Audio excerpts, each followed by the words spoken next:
ಇಲ್ಲಿ ನಮ್ಮಲ್ಲಿ ಎರಡು ಪದಗಳಿದೆ, ನೀವು ಕೇಳಿರ್ಬೋದು. ಒಂದು ಜನಪ್ರಿಯ, ಒಂದು ಜನಪರ. ನಮಗೆ ಜನಪ್ರಿಯ ಬೇಕಾಗಿಲ್ಲ, ಜನಪರ ಬೇಕು. ಜನಪ್ರಿಯ ಅನ್ನೋರು ಒಬ್ಬ ಚಲನಚಿತ್ರ ನಟನೂ ಆಗಿರ್ತಾನೆ, ಒಬ್ಬ ನಾಟಕದಲ್ಲಿ ಮಾಡುವ ಅವರು ಆಗಿರ್ತಾರೆ. ಅವರಿಂದ ಸಮಾಜಕ್ಕೆ ಯಾವುದೇ ಅಂತ ಆಗಿದ್ದನ್ನು ನಾವು ಕಾಣಲಿಲ್ಲ. ಆದರೆ ಜನಪರ ಬೇಕು. ಜನಪರತೆಯನ್ನು ನಾನು ಯಾಕೆ ಕಂಡಿಡಿದೆ ಅಂದರೆ, ಇವರಲ್ಲಿ ನಾವು ಬರ್ತಿದ್ವಿ. ನಾನು ಇಡೀ ರಾಜ್ಯವನ್ನು 2 ರೌಂಡ್ ಸುತ್ತಿರೋನು, ಈಗ 3ನೇ ರೌಂಡು. ನಾವು ಬಂದರೂ ಕೂಡ ಅವ್ರು ಜನಪ್ರತಿನಿಧಿಗಳು ಅಲ್ಲಿರ್ತಾರೆ. ಅವ್ರನ್ನ ಹೋಗಿ ನಾವು ಹಾಗಾಗಿ ಹೇಳಬೇಕು, ಅವ್ರ ಗಂಡ ಹೇಳ್ತೀರನ್ನ ಬನ್ನಿ ಬನ್ನಿ ಅಂತ. ಆದರೆ ನಾವು ಬರುವಾಗ ಇಲ್ಲಿ ನಿಂತು ಈ ಕಾರ್ಯಕ್ರಮದ ಉಸ್ತುವಾರಿಯನ್ನು ನೋಡಿ, ಹೇಗೆ ತಿಂಡಿ ತಿನ್ನಿ, ಕಾಫಿ ಕುಡೀರಿ, ಎಷ್ಟು ಜನರಿಗೆ ಆ ಮನಸ್ಸಿರುತ್ತೆ.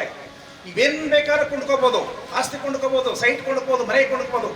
ಆ ಪ್ರೀತಿ ಇದೆಯಲ್ಲ, ನೀವು ತಿಂಡಿ ತಿನ್ನಿ, ಕಾಫಿ ಕುಡಿದ್ರ, ಆಮೇಲೆ ಮೇಡಮ್ ಅಷ್ಟೇ ಟೈಮ್ ಆಗೋಯ್ತು ಬೇಗ ಶುರು ಮಾಡಿ. ಈ ಮನಸ್ಥಿತಿಗೆ ನಾವು ಎಲ್ಲಿ ಬೆಲೆ ಇದೆ, ಯಾವ ಅಂಗಡಿ ಸಿಗುತ್ತೆ, ಯಾವ ಮಾರ್ಕೆಟಲ್ಲಿ ಸಿಗುತ್ತೆ. ಅದಕ್ಕಾಗಿ ನಾವು ಇವ್ರನ್ನ ಜನಪರ ಶಾಸಕರು ಅಂತ ಪ್ರೀತಿಯಿಂದ ಹೇಳ್ತಾ ಇದ್ದೀವಿ ನಿಮ್ಮೆಲ್ಲರ